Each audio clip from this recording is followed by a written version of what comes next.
Welcome to the 31st video of Quantum Mechanics Done Right, the shortest path from novice to researcher. In this video, we're going to talk about a rather complicated and difficult subject that involves how do we separate the science from the scientists. So, celebrities can really often disappoint us. Here is an example of O.J. Simpson. I actually loved watching him as a child. Not so much on the football field. He was a little bit too old for me.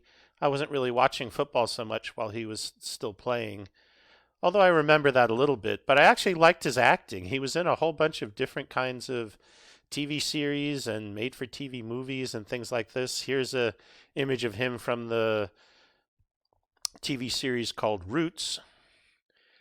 And even though I really enjoyed his work, I can't watch his work anymore because of the things that he has done. Another example is Bill Cosby. I think the Bill Cosby Show was one of my favorite shows when I was growing up as a child. He played a gym teacher, and I remember very vividly one episode where he had to substitute for a math teacher, and all of the other teachers were wondering whether he would be able to keep up, but he said, no, there's a really sharp kid in the class. Whenever I don't know an answer to a question, I just ask him.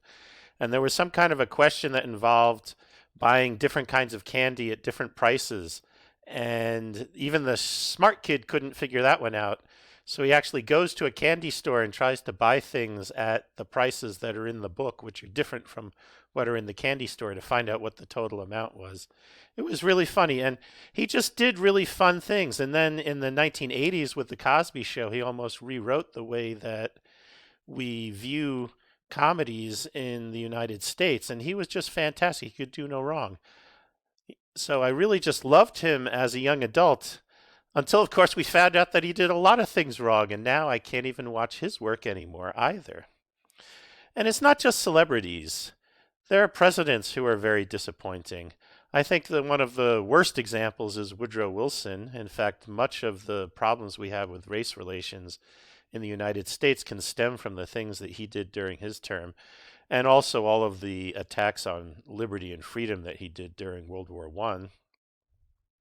I went to Princeton University as an undergraduate, and we named one of the schools there after him, the Woodrow Wilson School.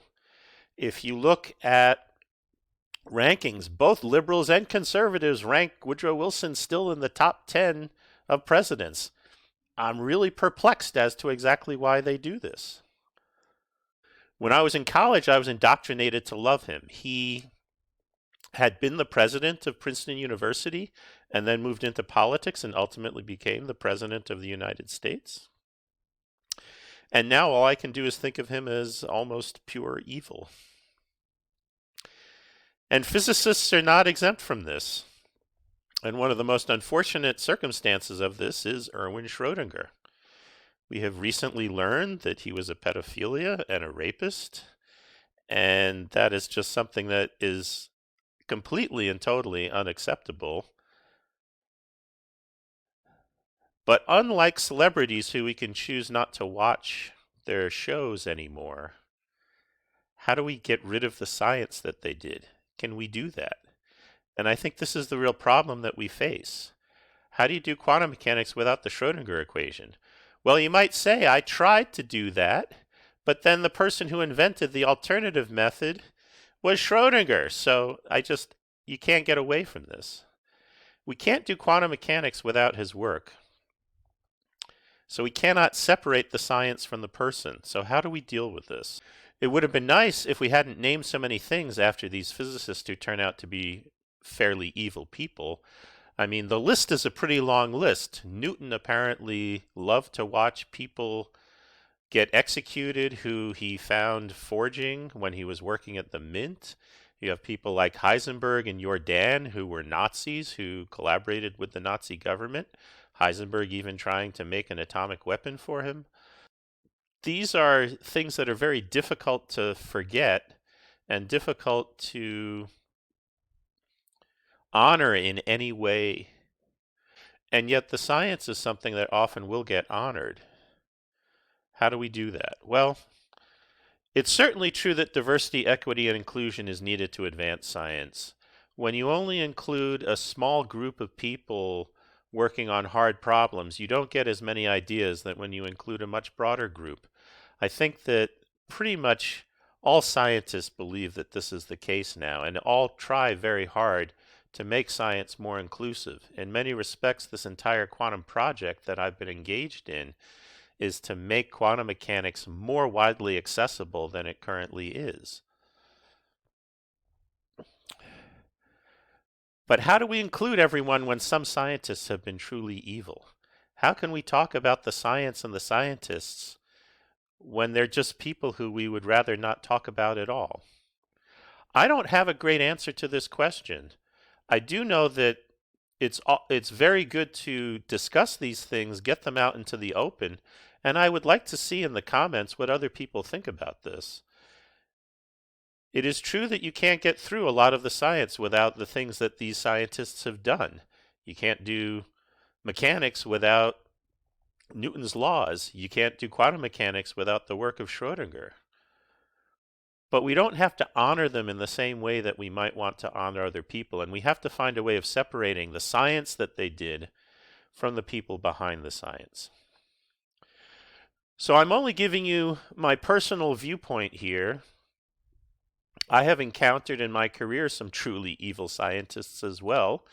In fact, I will tell you a brief story about something that happened when I was in graduate school. I initially wanted to be a string theorist, and I was working with a person who everyone knew was just not a nice guy. But back in those days, and I think it's probably still true today, there aren't very many openings to try to get work in string theory. So if you want to do it and there's an opening, you either take the opening or you go do something else. And I wanted to try to see if I would be able to do this kind of work, so I accepted the opening, even knowing I was working with an evil person.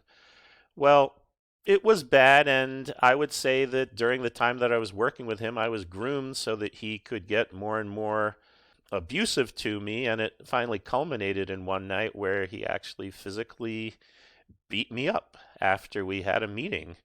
And that was the point where I decided this is enough, and I'm going on to greener pastures and moving into a different field and leaving that behind.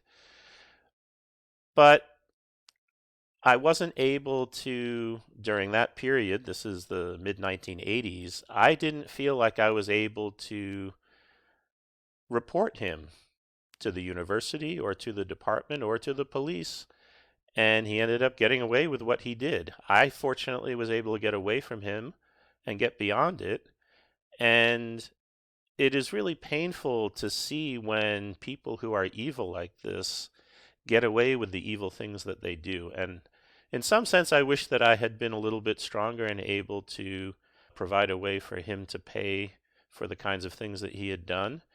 And I think, again, when we talk about issues related to science that is done by people who are very problematic, we often have to find a way of separating the science from the scientists. I think one of the modern things that we're doing is we have pretty much stopped naming things after people, and instead we name them according to what the things are as opposed to the people who did them. And that's a really good first step to get us out of this kind of issue. But it is something that will continue to be a problem, will continue to haunt us, and there is no simple answer for how we get around it. And again, I would like to see what other people's ideas are about what are the best ways of dealing with these challenges. Hey guys, let's do quantum right.